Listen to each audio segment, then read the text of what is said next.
See, the comparison definitely is going to be there. Start பண்ணும்போதே உங்களுக்கு ராட்சசன் தான் ஞாபகப்படுத்தும். நான் வந்து என் கரியரில் ஒரு சைக்கோ கில்லர் ஃபிலிம் தான் பண்ணியிருக்கிறேன்.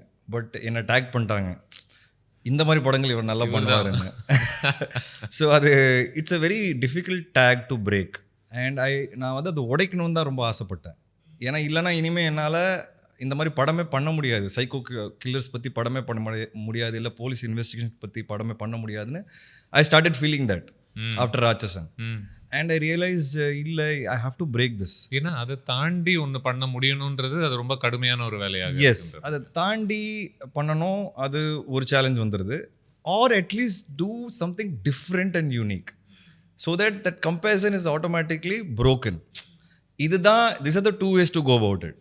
ஸோ நான் என்ன டிசைட் பண்ணேன்னா, அதை தாண்டி பண்ணுறதுங்கிறது கஷ்டம், கடுமையான. அதுக்கான தேடலுக்குள்ளே நம்ம போயிட்டோன்னா அது வர்றதுக்கு டைம் ஆகும், என்ன வேணால் நடக்கலாம். ஸோ வர்ற கதைகள் இருந்து அது எப்படி டிஃப்ரென்ஷியேட் பண்ண முடியுங்கிறது தான் நான் வந்து எப்போவுமே ஆசைப்படுவேன். Because none of my films are similar to each other. உண்மை. Back to back Which is why I love many of your films. Thank you.